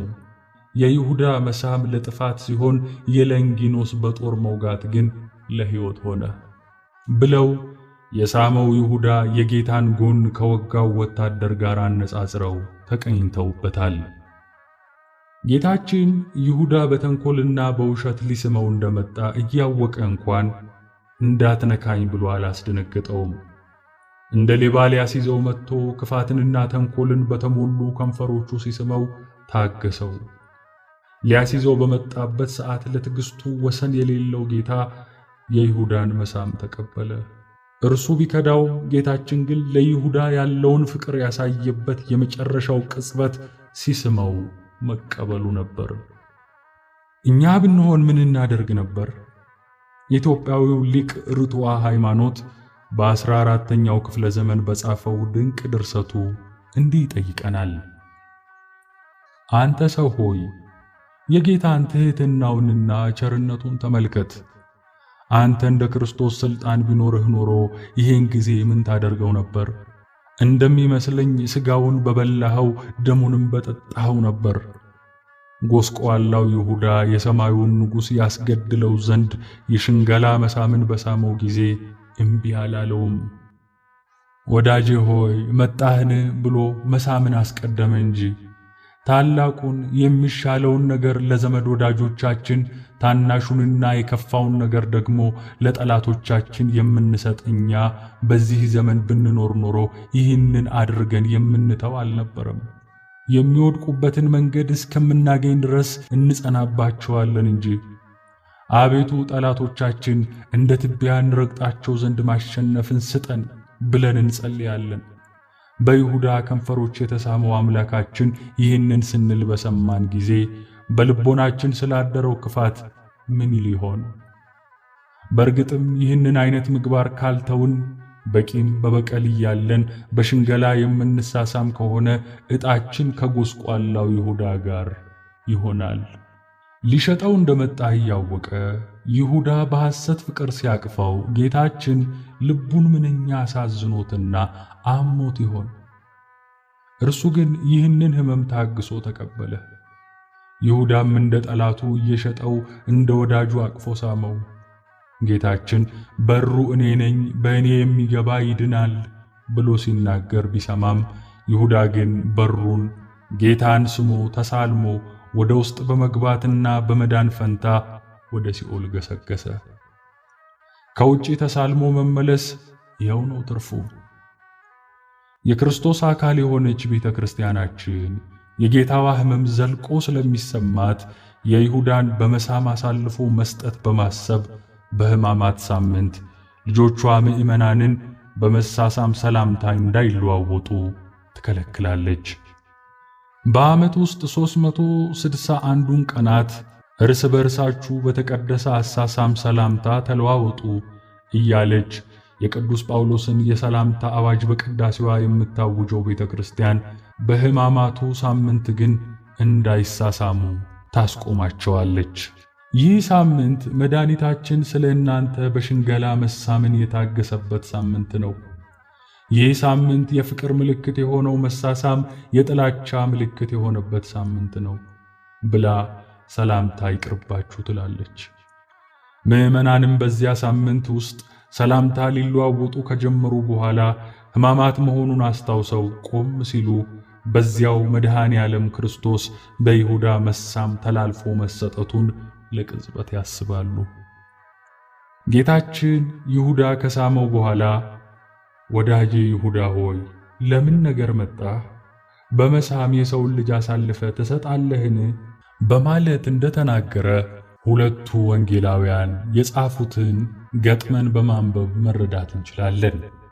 ወዳጄ ይሁዳ ሆይ ለምን ነገር መጣህ? በመሳም የሰውን ልጅ አሳልፈ ትሰጣለህን? የሚለው የጌታ ንግግር ጠላቶቻችሁን ውደዱ ለሚለው ቃል ተግባራዊ ምክር ነው። ጠላቱ ሲሆን ጠላቴ ያላለውም ወዳጅ ያለው እንጂ በቀልን የሚተው ልቦናው ትሑት ጠላቱን ወዳጅ ነውና። ፍቅርም የተጓደለውም በይሁዳ በኩል እንጂ በጌታችን በኩል አልነበረም። ሊቃውንት የሰውን ልጅ አሳልፈ ትሰጣለህን የሚለውን ቃል ጥልቅ ነገረ መለኮታዊ መልእክትም ያለው ነው ይላሉ። ጌታችን የተሰወሩ ምስጢራትን በመግለጥ ይሁዳ በትክክል አሳልፎ የሰጠው ማንን እንደሆነ ተናገረ። የሰውን ልጅ በማለት ማንን እንደከዳ አስረዳው። የሰው ልጅ በማለቱ ሥጋን በመልበሱ እንጂ በመለኮታዊው ባህሪው ተላልፎ ሊሰጥም ሆነ ሊያዝ እንደማይችል አስረዳ። የሰውን ልጅ አሳልፈ ትሰጣለህን የሚለው ቃል ደግሞ ከላይ እንዳየነው የክርስቶስን አምላክነት ለሚጠራጠረውና ጌታ ሆይ ብሎ ሊጠራው ላልወደደው ይሁዳ ምጸታዊ ትርጉምም የሚሰጥ ንግግር ነው። ቅዱስ ዮሐንስ አፈወርቅ እንዲህ ይላል፣ መምህርህን ወይም ብዙ ነገር ያደረገልህን ጌታህን አሳልፈ ትሰጣለህን አላለውም በማለት ካስተዋለ በኋላ የጌታችንን ንግግር ሲያብራራም ጌታህና መምህርህ ባልሆን እንኳን ኖሮ ንጹሕ የሰውን ልጅ አሳልፈ ትሰጣለህን? በከዳኸው ቅጽበት ትስመዋለህን? መሳምን አሳልፎ የመስጫ ምልክት ታደርገዋለህን? ሲለው ነው ብሏል። ይህ ንግግር በፍጥረቱ መዳን ተስፋ የማይቆርጠው ጌታ ለይሁዳ ያቀረበው የመጨረሻ የሚያራራ ትምህርት ነበር። በዚች ልብ የምትነካ ጥያቄ ይሁዳ ሊመለስ ይገባው ነበር። የምንሰጠው ምክር ፍሬ አልባ ቢመስልንም እንኳን ወንድሞቻችንን ከመምከር ማቋረጥ የለብንም። የምንጭ ውሃ የሚጠጣው ሰው ባይኖርም እንኳን መፍሰሱን አያቆምም። ዛሬ የማይሰማ ነገ ይሰማ ይሆናል። ዓሣ አጥማጅ ቀኑን ሙሉ ባዶ መረብ በባህር ውስጥ ጥሎ ሊውል ይችላል። በመጨረሻዋ ቅጽበት ግን ዓሣ ሊያጠምድ ይችላል። ለዚህ ነው ጌታችን ይሁዳ እንደማይሰማው እያወቀ እንኳን እስከ ተያዘበት የመጨረሻዋ ሰዓት ድረስ ምክርን መስጠቱን አላቋረጠም ይላል ቅዱስ ዮሐንስ አፈወርቅ። አሁን ጌታችን የይሁዳን ነፍስ ወደ ቅድስና መረብ አጥምዶ ለማስቀረት 3 ዓመታት ሙሉ ያለማቋረጥ እጁን ዘረጋ። ተይዞ ሊሄድባት ባለበት ምሽት እንኳን ይሁዳን ለመመለስ በፍቅር ቃል አናገረው። የወደዳቸውን እስከ መጨረሻው ወደዳቸው ይላልና። የይሁዳ ትልቁ ኃጢአት። ይሁዳ ጌታችንን አሳልፎ ከሰጠ በኋላ ጌታን ከያዙት ጭፍሮች ጋር አብሮ እንደተጓዘ አልተጻፈም። ያችን ምሽት ፈርተው ከሸሹት ከ3 ዓመት ጓደኞቹ ከሐዋርያት ጋር አብሮ ሊሄድ እንዳይችልም አንድ ጊዜ ራሱን ከማኅበሩ ለይቷል። ስለዚህ ያቺ ምሽት ለይሁዳ አስጨናቂ ምሽት ነበረች። ቅዱስ ኤፍሬም ስለዛች ምሽት ሲናገር የአስቆሮቱ ይሁዳ ዓለም ሁሉ የተያዘበትን ንጹሕ ደም ሽጦ ሌሊቱን ሙሉ አልተኛም ነበር። ብርሃንን አውልቆ ጥሎ የጨለማ ልጅ ለብቻው በጨለማ ውስጥ ተቀመጠ። ጌታ 12ቱን ዓሣ አጥማጅ ደቀ መዛሙርትን በአንድ መረብ ውስጥ አጥምዷቸው ነበር። በእነርሱም መረብነት ዓለምን ሁሉ አጠመደ። የአስቆሮቱ ይሁዳ ግን ከመረቡ ውስጥ ሾልኮ አመለጠ። ከዚህ መረብ የወጣ ሁሉ የወጣው ከሕይወት ነው ይላል። በእርግጥ ያቺ ሌሊት ከማንም ሰው በላይ ለይሁዳ ድቅድቅ ጨለማ ነበረች። ለሰው ሁሉ የሚያበራውን እውነተኛ ብርሃን ክርስቶስን በ30 ብር አሳልፎ ሰጥቶ ነፍሱን በጨለማ ተወርሳ ነበር። እግዚአብሔር ከእርሱ ጋር ስላልሆነ በጨለማው ውስጥ የሚያበራለት ብርሃን የለም። ብርሃኑንና መድኃኒቱን ትቷልና ይሁዳን የማያስፈራው የማያስደነግጠው ነገር የለም። የሕሊናውን ክስ መሸከም ሲያቅተው እንዲህ አደረገ። በዚያን ጊዜ አሳልፎ የሰጠው ይሁዳ እንደተፈረደበት አይቶ ተጸጸተ። 30ውንም ብር ለካህናት አለቆችና ለሽማግሎች መልሶ ንጹሕ ደም አሳልፌ በመስጠቴ በድያለሁ አለ። እነርሱ ግን እኛስ ምን አግዶን? አንተው ተጠንቀቅ አሉ። ቅዱስ ዮሐንስ አፈወርቅ እንዲህ ይላል፣ ሰካራም ሰው ወይን ጠጅ አብዝቶ ሲጠጣ ጉዳቱ አይታወቀውም። ከስካር በኋላ ግን መጠጡ ሲጎዳው ምን ያህል ጎጂ እንደሆነ ይገባዋል። ኃጢአትም እንደዚሁ ነው። ኃጢአት ከመፈጸሙ በፊት ልብን ይደፍናል፣ በወፍራም ጭጋግ ይሸፍናል። ሕሊና የሚነቃው በኋላ ነው። ይሁዳ ዘግይቶም ቢሆን ከገባበት የኃጢአት ስካር ነቃ። ሲሰሩት ደስ የሚያሰኘው ኃጢአት መልሶ እሾህ ሆኖ መውጋቱ አይቀርምና ይሁዳንም በተቀበለው ገንዘብ እንዲደሰት በልቦ የገባው ዲያብሎስ አልፈቀደለትም። የኃጢአተኛ ፉከራ አጭር መሆኑን የዝንጎዎችም ደስታ ቅጽበት መሆኑን አታውቁምን? ክፋት በአፉ ውስጥ ቢጣፍጥ ከምላሱም በታች ቢሰወረው መብሉ በአንጀቱ ውስጥ ይገላበጣል፣ እንደ ፉኝትም ሐሞት በውስጡ ይሆናል። የድካሙን ፍሬ ሳይውጠው ይመልሰዋል፣ እንደ ንግዱም ትርፍ አይደሰትም ይላል ጻድቅ ኢዮብ። ይሁዳ ተጸጽቶ የሄደው ወደ ካህናት አለቆችና ወደ ሽማግሌዎች ነበር። ይሁዳ ሆይ መጸጸትህ ካልቀረ እንደ ጴጥሮስ ወደ ወንድሞችህ ብትሄድ ምን ነበረበት? በድያለሁ ብሎ ከምዕመናን ኅብረት መውጣት የበለጠ ተስፋ እንደሚያስቆርጥ አታውቅምን? ሰው ከሕያውያን ጋር ቢኖር ተስፋ አለው የተባለውን አልሰማህምን? እግዚአብሔር ይፍታህ ወደማይሉህ የኦሪት ካህናት ምን ወሰደህ? በድያለሁ ማለትስ ያለብህ ለጌታ አልነበረምን?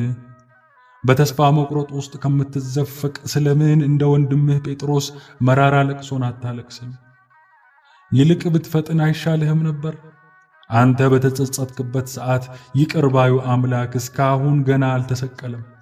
ቢሰቀልም እንኳን ወደ መስቀሉ ስር ተጠግተህ ይቅር በለኝ ብትለው ይሻልሃል።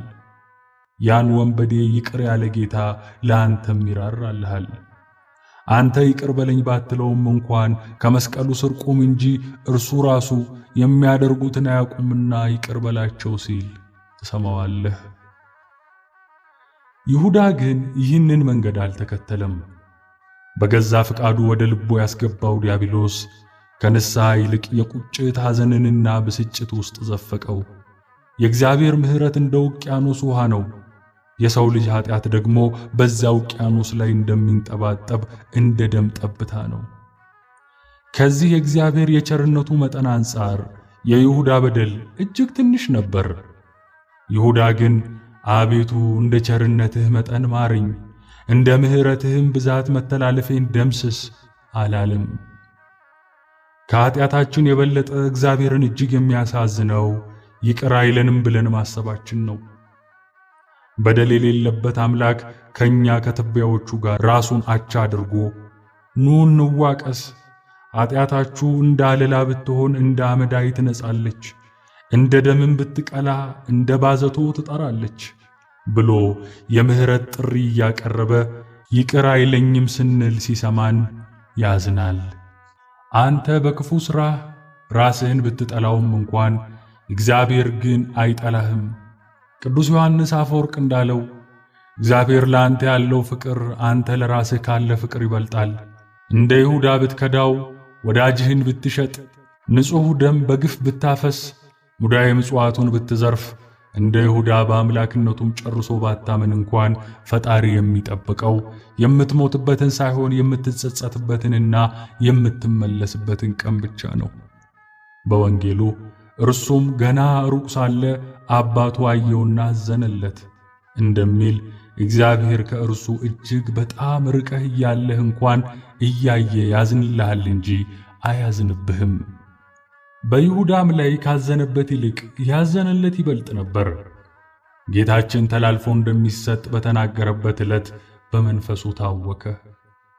እውነት እላችኋለሁ ከእናንተ አንዱ አሳልፎ ይሰጠኛል አለ ይላል። ጌታችን ከዚያ አስቀድሞ በመንፈሱ የታወከው የሚወደው አልዓዛር ሲሞት ነበር። አልዓዛር መሞቱንና መቀበሩን ሲሰማ በርኅራኄ ያለቀሰው ጌታ ይሁዳ በጥላቻ ሞቶ በክፋት መቃብር መቀበሩን ሲያስብም አለቀሰለት። ያዘነው በፈቃዱ ለሚሞተው ሞት አሳልፎ ሰጠው ብሎ ሳይሆን የ3 ዓመት ተማሪውን የታመነበት የሰላሙን ሰው የይሁዳን አሳዛኝ ፍጻሜ አይቶ ነው። በወታደሮች እጅ ከመያዙም በፊት ጌታ ደመወዝ እስከሚወጣው ድረስ ያዘነበት የአትክልት ስፍራ ንጉሥ ዳዊት የገዛ ልጁ አቤሴሎም በከዳውና አሟሟቱም አስከፊ እንደሆነ በሰማበት ጊዜ በባዶ እግሩ እያለቀሰ የወጣበት የደብረ ዘይት ተራራ ነበር። ዲያብሎስ ግን በእነዚያ ዕለታት ለይሁዳ ያሳየው ወደ ሞት የሚወስደውን ጎዳና ብቻ ነበር። በልቡ ውስጥ የሰፈረው ሰይጣን ይሁዳን ልክ አሳማዎቹ ላይ እንዳደረገው ወደ ገደል ሊከተው ፈለገ። ስለዚህ የበለጠ ተስፋ ሊያስቆርጡት የሚችሉትን የካህናት አለቆችን ተጠቀመባቸው። ለካህናት አለቆች ሄዶ በድያለሁ ሲላቸው እኛ ምን አግዶን፣ አንተው ተጠንቀቅ አሉት። ሰይጣን ኃጢአት ካሰራህ በኋላ የራስህ ጉዳይ ብሎ ለንስሐ ተስፋ ቢስ ሊያደርግህ ይሞክራል።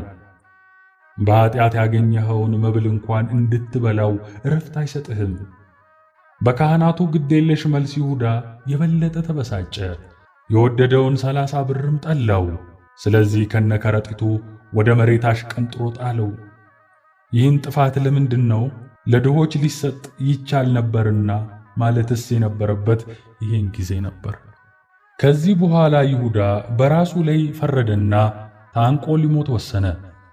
የይሁዳ ትልቁ ኃጢአት ጌታን አሳልፎ መስጠቱ ሳይሆን ጌታ ይቅር አይለኝም ማለቱ ነው። የወደቀስ አይነሳምን? የሳተስ አይመለስምን? ይላል መጽሐፉ። እግዚአብሔር ሊፈርድ ሲመጣ ለምን ኃጢአት ሠራህ ብሎ አይጠይቅም። የፈጣሪ ጥያቄ ለምን ንስሐ አልገባህም ነው። ይሁዳ ግን ይቅር በለኝ በማለት ፈንታ በራሱ ላይ ፈረደ። ፈራጅ እግዚአብሔር ነውና እንደ ጲላጦስ ለራስ ይቅርታ ማድረግም ሆነ እንደ ይሁዳ በራስ መፍረድ የሰው ልጅ ሥልጣን አይደለም። ይሁዳ አልፎ ተርፎ ራሱን ለማጥፋት ወሰነ። አትግደል የሚለው ሕግ ደግሞ ራስ መግደልንም የሚያካትት ነው። ይሁዳ ጌታን አሳልፎ በመስጠቱ በአይሁድ እጅ መቅደስ የተባለውን የጌታን ሰውነት አስፈረሰ። አሁን ደግሞ ቤተ መቅደስ የተባለ የራሱንም ሰውነት በገመድ ታንቆ ሊያፈርስ ገሰገሰ። ማንም የእግዚአብሔርን ቤተ መቅደስ ቢያፈርስ እግዚአብሔር እርሱን ያፈርሰዋል። የእግዚአብሔር ቤተ መቅደስ ቅዱስ ነውና ያውም እናንተ ናችሁ እንደሚል ቤተ ክርስቲያናችን ምዕመናን የይሁዳን አይነት የካህዲነትና ተስፋ የመቁረጥ ሥራን እንዳይሰሩ በዕለተ ዓርብ ሥርዓቷ ውስጥ ይሁዳን ታነሳዋለች። በዕለተ ዓርብ ለይሁዳ ወልዱ ወወልደ ውሉዱ ይደምሰስ፣ ይሁዳ ልጁና የልጅ ልጁ ይደምሰስ ትላለች። ይህንን የምትለው ልጅ እንደተወለደ እንኳን ስላልተጻፈለት ስለ ይሁዳና ስለ ሥጋ ልጆቹ አይደለም። ይሁዳ በገንዘብ ምክንያት ታማኝ ጌታውን እንደከዳ ሁሉ ለጥቅም ብሎ አምላኩን የሚክድ ሁሉ የይሁዳ የግብር ልጅ ነው። ስለዚህ የይሁዳ ልጅ ተብሎ የሚነገረው እርግማን እንደ ይሁዳ በእግዚአብሔር ቤት የሚገባውን ገንዘብ በሚዘርፉ ክፋትንም ይዘው በውሸት ፍቅር በሚሸነግሉ አድብተው ወዳጆቻቸውን በሚከዱ ላይ የሚነገር ተግሳጽ ነው። ለዚህ ማስረጃ የሚሆነን በዚያው በዕለተ ዓርብ ሥርዓት ላይ ወፍኖቶ ሙሰ ለኃጥአን ትጠፍ፣ የኃጢአተኞች መንገድ ትጠፋለች የሚለው የዳዊት መዝሙር መዝጊያ ሲነበብ በመቋሚያ የታሰረ የጧፍ መብራት የሚጠፋበት ሥርዓት ሲሆን ይህም የሚያስተምረው የይሁዳ መንገድ ወይም የኃጢአተኞች መንገድ መጨረሻው ጥፋት መሆኑንና በዚያ መንገድ የሚሄዱ ሁሉ የጠፉ መሆናቸውን ነው። በሌሎች አብያተ ክርስቲያናትም በተለምዶ የይሁዳ ዛፍ የሚባለውን ዛፍ በማቃጠል ይሁዳን የሚወክል ቅርጽ በመስራትና በማቃጠል የይሁዳን የከሃዲነት መንገድ ያወግዛሉ። ይህም ኃጢአትን በኃጢአተኛው አንጻር ለማውገዝ ነው እንጂ ቤተ ክርስቲያን ኃጢአትን እንጂ ኃጢአተኛን ታወግዛለች ማለት አይደለም። ከዚያ በተረፈ ግን ቤተ ክርስቲያናችን የይሁዳ ነፍስም ነፍስ ናትና ስለ አሳዛኝ ፍጻሜው ታዝናለች። ይሁዳ ንስሐ ቢገባ ኖሮ አሳልፎ መስጠቱ ተረስቶ እንደ ቅዱስ ጴጥሮስ በተዘከረ ነበር። ይሁዳ ግን 3 ዓመት ሙሉ ከጌታ የተማረው ወንጌል በእምነት ስላልተዋሃደውና ስላልጠቀመው ከመመለስ ይልቅ ጭራሽ ከሆነ በኋላ ንስሐ ሊገባበት የማይችለውን ራስን የማጥፋት ውሳኔ ወሰነ። ይህም ሆኖ ቅዱስ ማቴዎስ የሞቱን መነሻ ብቻ እንደገለጸው እንደታነቀ ወዲያው አልሞተም። ከዛፉ ወድቆ ሰውነቱ አባብጦ ከርሞም ነበር። ከሐዋርያት ቀጥሎ ከተነሱ የመጀመሪያዎቹ ሊቃውንት አንዱ የሆነው ፓፒያስ ሆዱ ከማበጡ የተነሳ ሰረገላ በቀላሉ በሚያልፍበት በሰፊ በር መውጣት እስከሚቸገር ድረስ ደርሶ ነበር ብሎ ጽፏል። ከወደቀ በኋላ ሆዱ እስከተዘረገፈበት ጊዜ ድረስ በቁስሉ ወቅትም እንኳን ይሁዳ ንስሐ አልገባም። በመጨረሻም በግንባሩ ተደፍቶ ከመካከሉ ተሰነጠቀ፣ አንጀቱም ሁሉ ተዘረገፈ ተብሎ ተጽፏል። የይሁዳ ፍጻሜ በቤተ ክርስቲያናችን የሐዘን እንጂ የደስታ ምንጭ ባለመሆኑ በመጽሐፍቷ ውስጥ ለይሁዳ አሳዛኝ ፍጻሜ ሙሾን በማውረድ ልጆቿ የእርሱን መንገድ እንዳይከተሉ ታስተምርበታለች። ለይሁዳ ቀርቶ መጽሐፍ ቅዱስ ለዲያብሎስም አንተ የአጥቢያ ኮከብ ሆይ እንዴት ከሰማይ ወደክ እያለ ሙሾ ሲያወርድ እናገኛለን።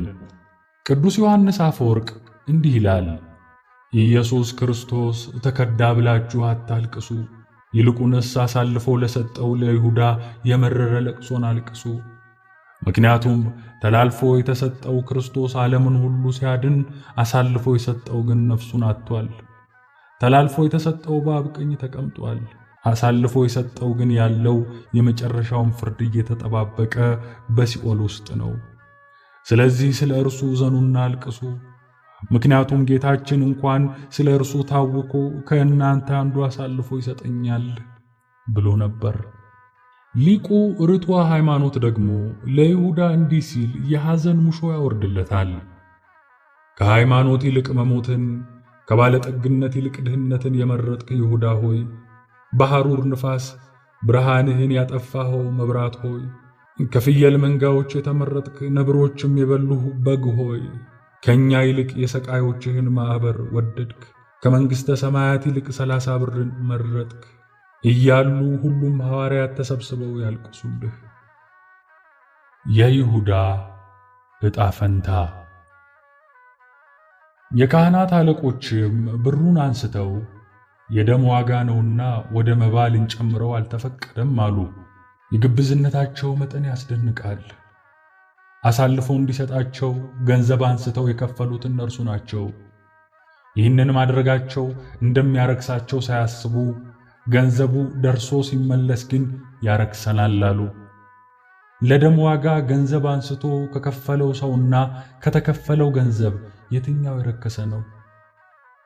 ተማክረውም የሸክላ ሰሪውን መሬት ለእንግዶች መቃብር ገዙበት። ስለዚህ ያ መሬት እስከ ዛሬ ድረስ የደም መሬት ተባለ።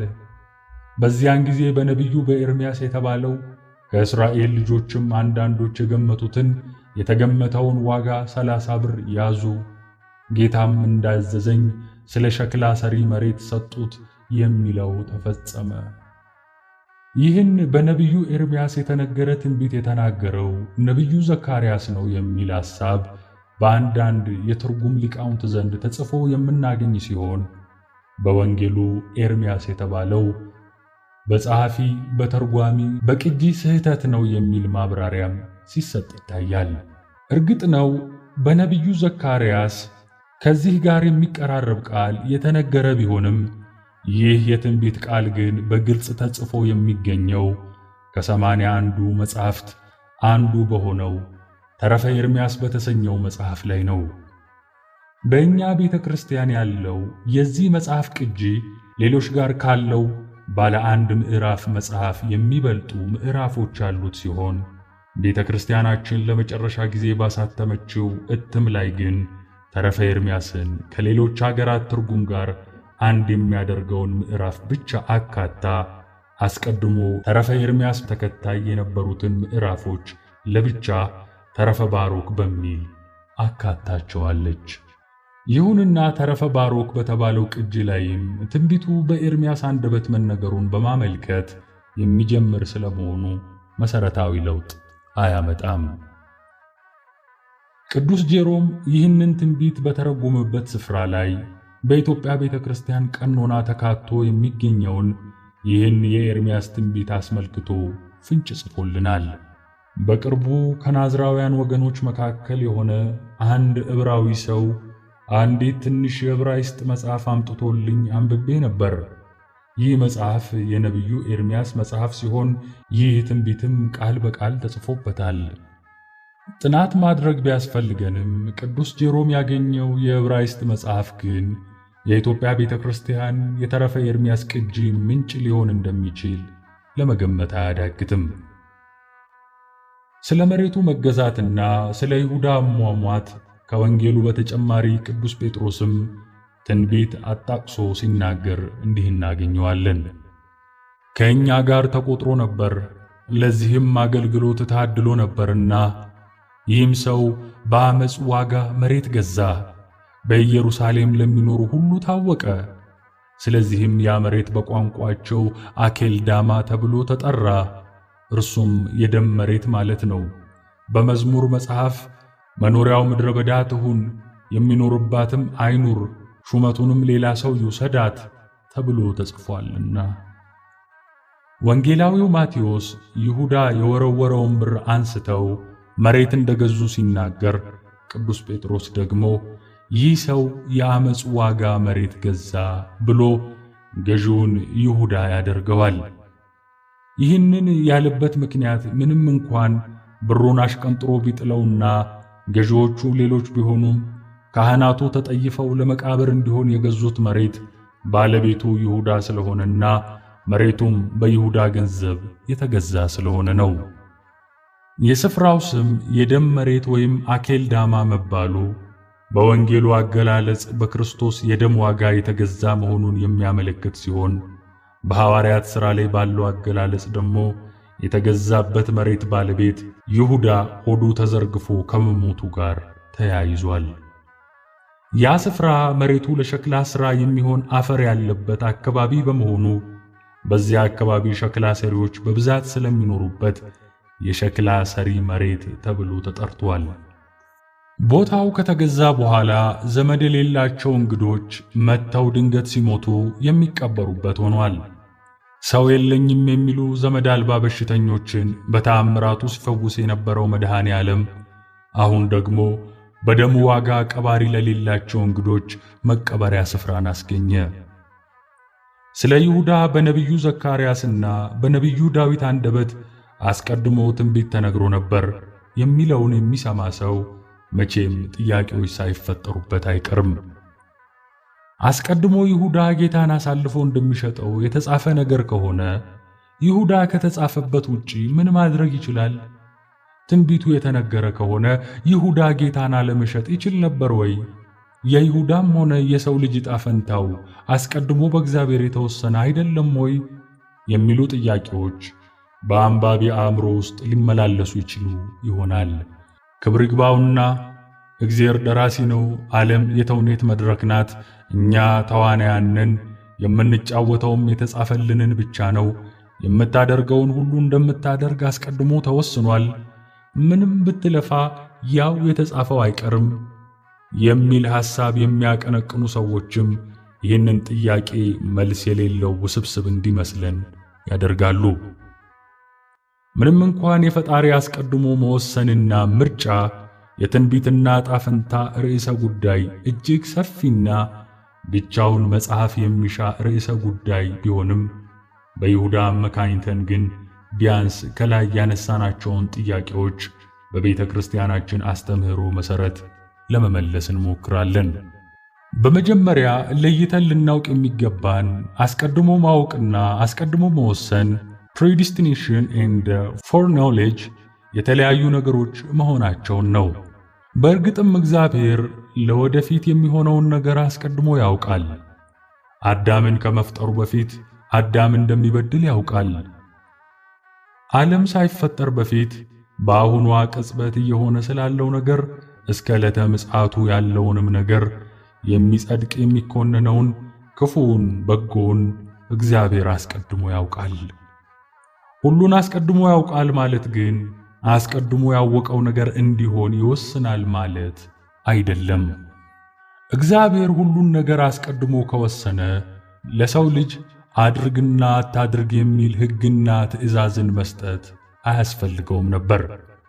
እንደዚያ ቢሆን ሕግጋትን መስጠቱም ልጅ ላይ በርን ቆልፎ ከቤት አትውጣ እንደማለት ያለ ትርጉም የለሽ ይሆናል።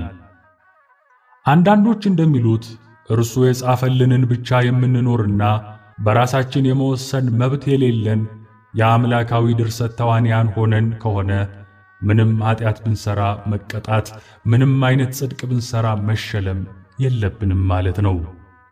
ምክንያቱም በተጫወተው ገጸ ባህሪ ወንጀል የሚታሰር፣ በተጫወተው ገጸ ባህሪ ደግነት የሚሸለም ተዋናይ የለም። ስለዚህ የእግዚአብሔር ሁሉን አዋቂነት የሰው ልጅን ነፃ ፍቃድ የሚነካና በሰው ልጅ ላይ የሚወስን አይደለም። ስለዚህ አስቀድሞ በማወቅና አስቀድሞ በመወሰን መካከል የትርጉም ልዩነት አለ። ይህንን ብቻ ለማሳየት ጥቂት ምሳሌዎችን እንጠቀም። አንድ ሰው ከአንድ ሐኪም ዘንድ ቀርቦ ሲመረመር ሐኪሙ የሕክምና ትምህርቱ የሰጠውን ጥበብ ተጠቅሞ ልክ የዛሬ ወር አንድ ዓይንህ ይጠፋል ብሎ ነገረው። ይህ ሕመምተኛም ሐኪሙ አስቀድሞ እንደተናገረው ልክ በአንድ ወሩ ዓይኑ ጠፋ። በእርግጥ ይህ ሰው ዓይኑ የጠፋው ሐኪሙ ይጠፋል ስላለው ነውን? ሐኪሙንስ አንተ ነህ ዓይኑን ያጠፋኸው ብለን ልንከሰው እንችላለን? አንችልም። ባይሆን የሰውየው ዓይን በመጥፋቱ የሐኪሙን አዋቂነት እናደንቃለን። ሐኪሙ እንዳለው ያ ሰው ዓይኑ ባይጠፋ ደግሞ አላዋቂነቱን አስበን እንዘባበትበታለን እንጂ ለዓይኑ መጥፋትም አለመጥፋትም ሐኪሙን መንስኤ አድርገን አናቀርበውም። ሌላ ምሳሌ፣ አንድ ሰው ከፍ ካለ ሕንፃ ላይ ሆኖ ቁልቁል የሚመላለሱትን የመኪናዎች እንቅስቃሴ ቢመለከትና ሁለት መኪኖች በአንድ ሕንፃ የተለያየ አቅጣጫ ሳይተያዩ ሲመጡ አይቶ እነዚህ መኪኖች ሊጋጩ ነው እያለ ቢጮህና እንዳለውም ከሰከንዶች በኋላ መኪኖቹ ቢጋጩ መኪኖቹን ያጋጨሃቸው አንተ ነህ ተብሎ ሊወቀስ አይችልም። ያለበት ከፍታ ሁለቱንም መኪኖች ያሉበትን ሁኔታ ለማየት የሚያስችል ስለሆነ ተናገረ እንጂ ለመኪኖቹ መጋጨት ያደረገው አስተዋጽኦ የለም። አስቀድሞ በማወቅና አስቀድሞ በመወሰን መካከል ልዩነት አለ። እግዚአብሔር ሁሉን ነገር ከመሆኑ አስቀድሞ ያውቃል ማለት አስቀድሞ ይወስናል ማለት አይደለም። ነገሮችም የሆኑት እግዚአብሔር አስቀድሞ ስላወቃቸው ሳይሆን በተቃራኒው እርሱ ያወቃቸው ስለሚሆኑ ነው። እግዚአብሔር ስለ ወደፊቱ ያለው ዕውቀት እኛ ስላለፈው ታሪክ የዓይን ምስክሮች ሆነን እንደምናውቀው ያለ ነው። በአንድ የቆየ የእግር ኳስ ውድድር ላይ ተመልካች የነበረ ሰው በዚያን ዕለት የእገሌ ቡድን አሸንፎ የእገሌ ቡድን ተሸነፈ ብሎ ቢተርክ ታሪኩ ያለፈ እስከሆነ ድረስ አንተ ስላልክ ነው ይሄ ቡድን የተሸነፈው የሚለው ሰው የለም። እኛ ባለፈው ነገር ላይ የምንናገረው ስላየን እንደሆነ ከጊዜ መለኪያ ውጭ የሆነው ፈጣሪም ስለ መጪው ክንውን የሚያውቀው የሚሆነውን ስላየ ነው እንጂ እንዲሆን ወስኖ ወይም ያ ነገር እንዲሆን አስገድዶም አይደለም። ስለ ይሁዳ አሳልፎ እንደሚሰጠው ፈጣሪ አስቀድሞ ማወቁም ይሁዳ እንዲሸጠው አስቀድሞ የመደበው ሰው ሆኖ ሳይሆን አስቀድሞ ያወቀው ስለሚሸጠው ነው። ይህንን ካልን አስቀድመው የተነገሩ ትንቢቶችስ እንዴት ይታያሉ ወደሚለው ርዕሰ ጉዳይ እንምጣ። በመጀመሪያ ትንቢትንም እንደ መንስኤ ሳይሆን እንደ ውጤት ካልተረዳነው ነገሩን ለመረዳት እንቸገራለን። ትንቢቶች የሚነገሩት ነገሮች ስለሚሆኑ ነው እንጂ ነገሮች የሚሆኑት ትንቢት ስለተነገረ አይደለም። ትንቢቱም ይሆናል እንጂ ይሁን ተብሎ የሚነገር አይደለም። በመጽሐፍ ቅዱስ ትንቢቱ ይፈጸም ዘንድ ይህ ሆነ ተብለው የተጻፉ ቃላት ሁሉም የተጻፉት ትንቢቱ እንደተፈጸመ ከተረጋገጠ በኋላ ነው እንጂ ትንቢቱ እስከሚፈጸምባት እስከ መጨረሻዋ ቅጽበት ድረስ ትንቢቱ የተነገረበት ሰው ትንቢቱን የመለወጥ ዕድል አለው። እግዚአብሔርም የተናገርኩት ከሚጠፋ ብሎ የሰዎችን የመዳን ዕድል የሚዘጋ ጨካኝ አይደለም። ስለ ሰው ልጅ መጥፋትና መዳን የሚነገሩ ትንቢቶችም እንደ ሁኔታው ሊፈጸሙ የሚችሉ ትንቢቶች ኮንዲሽናል ፕሮፌሲስ ናቸው እንጂ እንደ ሰማይና ምድር ማለፍ የማይለወጡ ትንቢቶች ወይም ፊክስድ ፕሮፌሲስ አይደሉም። ለይሁዳ አስቀድሞ የተነገሩበት ትንቢቶች ቢኖሩም ጌታችን የይሁዳን ክፋት አውቆ በተደጋጋሚ ነገሩ ከመሆኑ በፊት ከመንገዱ እንዲመለስ በብዙ መንገድ አስጠንቅቆት ነበር። አሳልፎ ለሚሰጠኝ ለዚያ ሰው ባልተወለደ ይሻለው ነበር ብሎ አስጠንቅቆታል። እስከ መጨረሻዋ ምሽት ድረስ ፍቅሩን ሳያጓድል ከሐዋርያቱ ሳይለይ ለይሁዳ ብቻ በሚገባው ቋንቋ ከክፉ መንገዱ እንዲመለስ አሳስቦታል።